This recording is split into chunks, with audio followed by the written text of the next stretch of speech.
Hello and welcome to lecture 3 of Introduction to Philosophy of Science. Now this is going to be a series of lectures which we have planned in this section of our syllabus. As we discussed already that chapter 2 of the book, which is the prescribed book, that is the Newton-Smith book, is basically a reading assignment for all of you. We have discussed already that what are the things which we have in chapter 2 and what should be your way of going for it.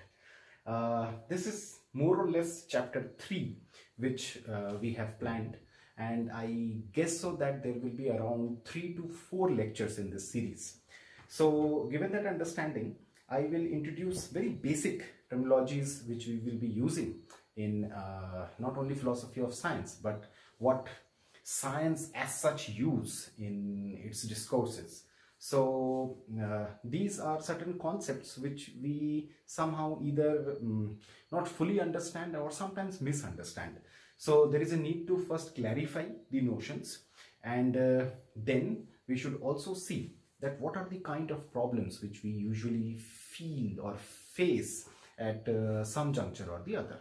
Now this is what I call as IDCE.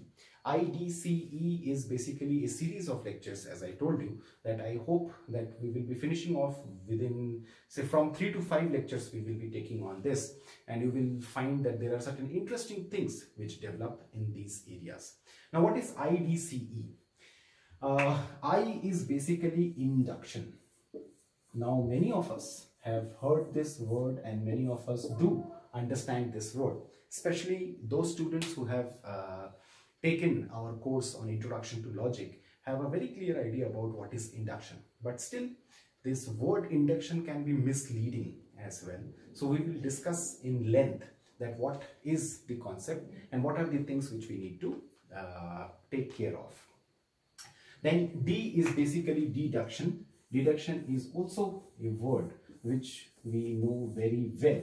But again, for those people who have either not gone through or have not revised the concepts, they will also feel that these are certain things which, or there is a need to explain these concepts a little bit more. So we will also go to deduction or explain the basic tenets of deduction. C is confirmation.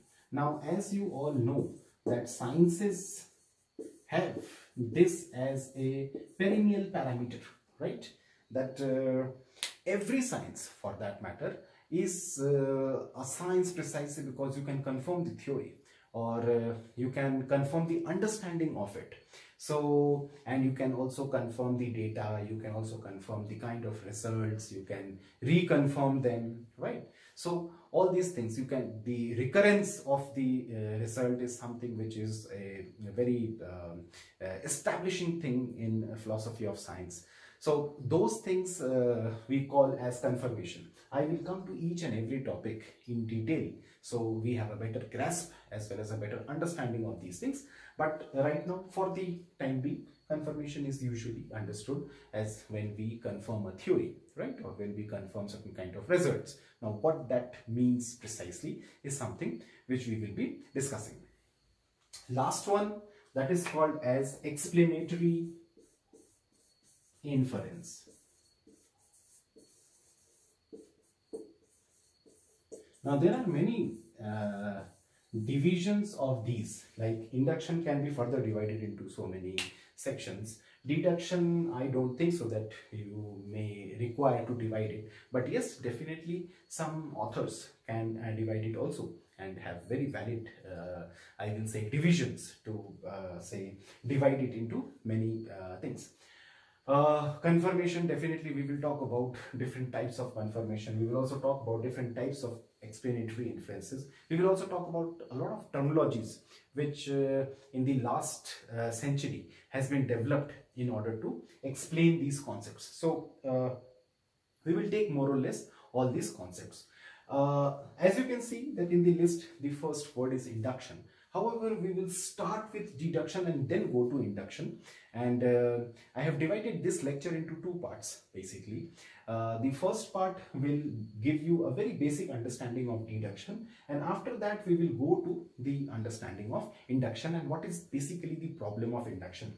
If you see, there is in philosophy a concept called problem of induction.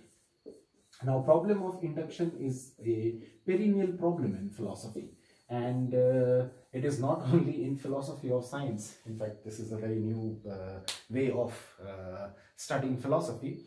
This has been a problem for quite some time. I guess so, not less than 400 to 500 years back, when David Hume was a person who gave or who pinpointed on this idea.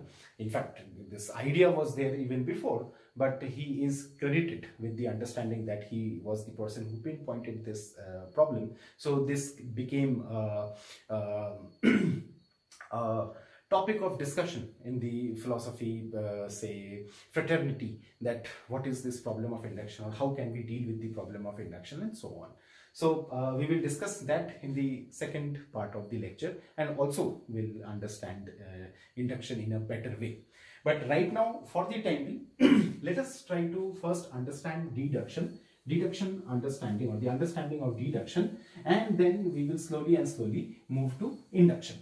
So deduction, as you remember, is a very strong concept in logic, and we have spent around 80 to 85% of our syllabus in the introduction to logic in this university on this. But as I know that few students may not have a background of introduction to logic in this university, or even from anywhere, and may have certain issues with the concept of deduction.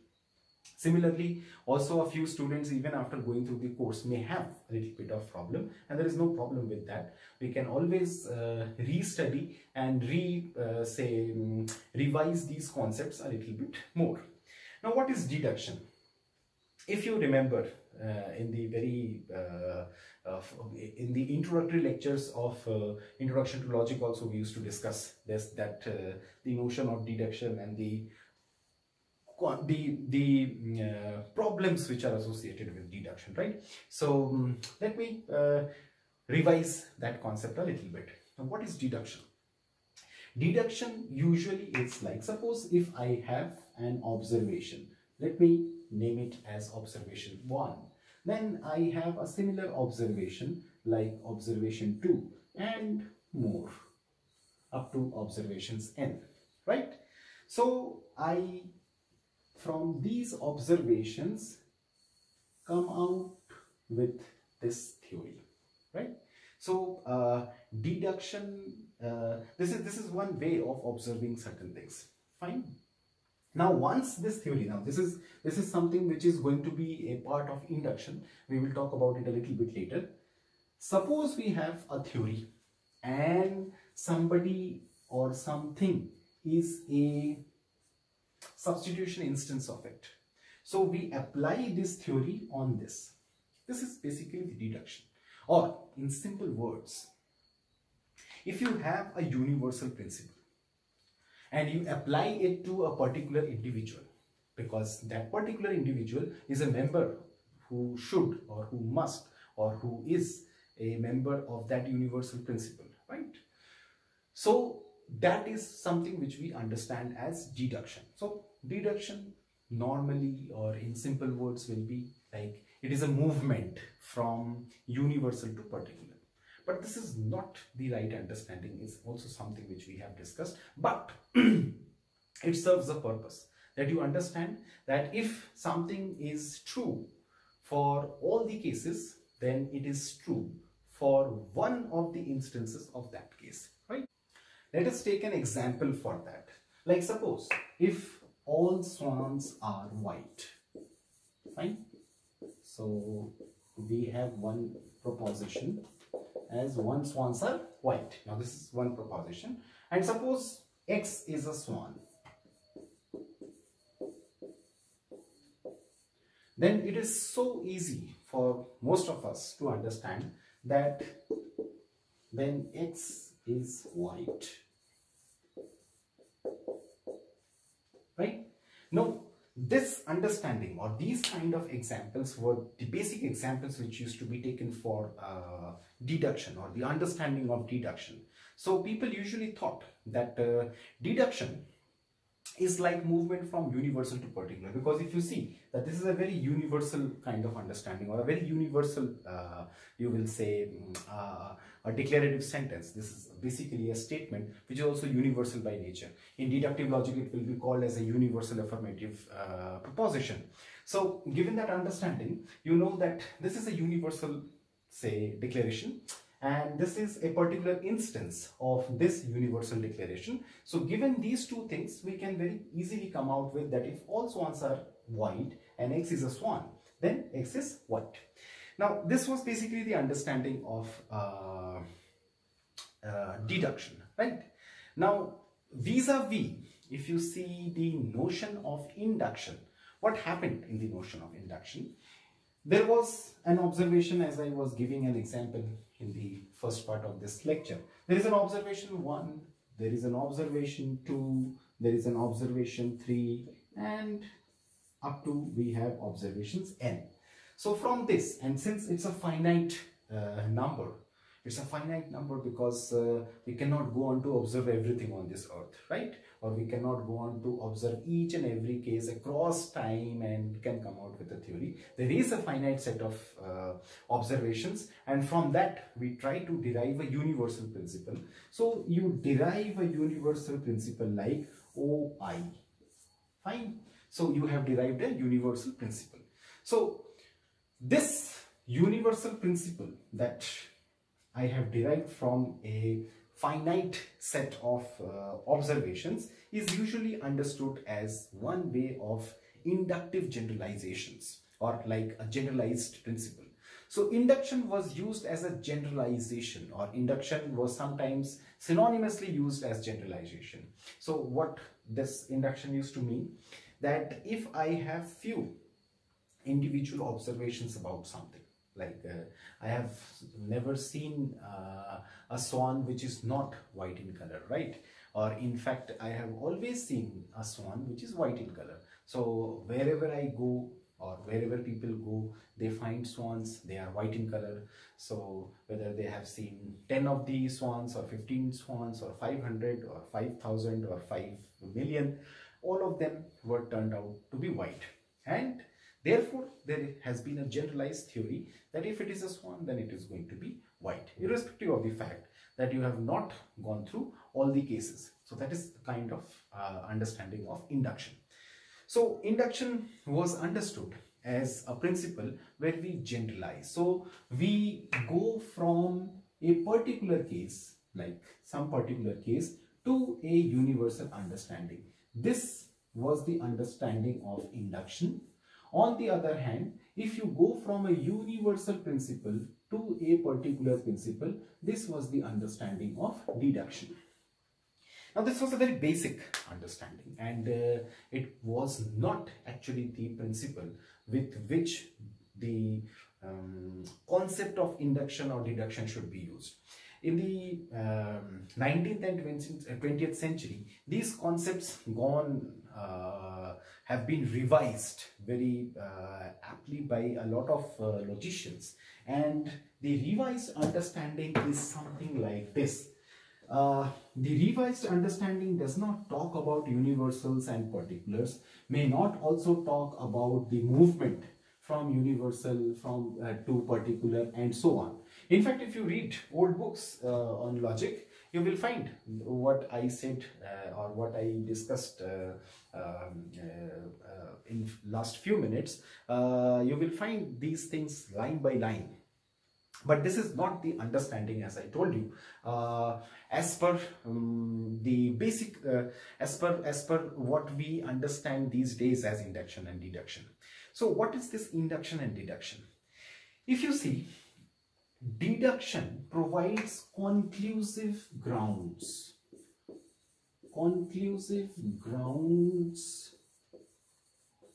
for the conclusion, or say for something which we are inferring, right? So conclusive ground for inferences. If I use this terminology also, then also it is fine. So what is happening, like suppose if you have some premises P1, P2 up to Pn, fine, and you have a conclusion, right? So this is like the premises and this is the conclusion. So from these premises, if you are concluding this and it is deduction, then these premises will provide absolute conclusive grounds for this conclusion to be true. That is the idea of deduction. On the other hand, if you take induction, what happens is that it provides some probable grounds. Probable grounds for inference. Now what does it mean? That if these are the premises of an inductive argument or of an induction, I should call it an inductive argument only. So, and this is the conclusion. So these premises are not provide absolute conclusive grounds. Rather than they are providing very probable grounds. They are providing some grounds. They are providing some grounds for the conclusion to hold. But it is not a guarantee which you will find over here. Right? So these kind of arguments are understood as inductive argument. Now let us take an example. Let us take an example which will be having the same template and then we will understand that how we differentiate induction and deduction. Like suppose more or less if I will keep the birds over here.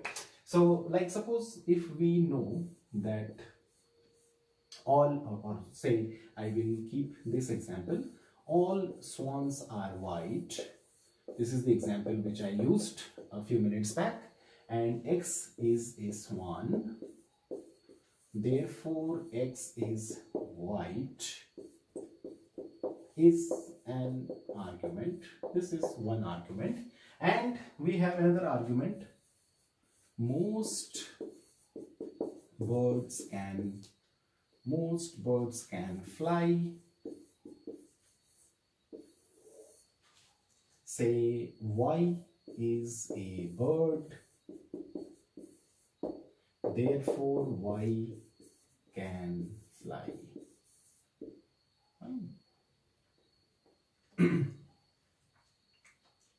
Now this is an example of inductive argument or a case of induction. This is on the other hand a case of deduction.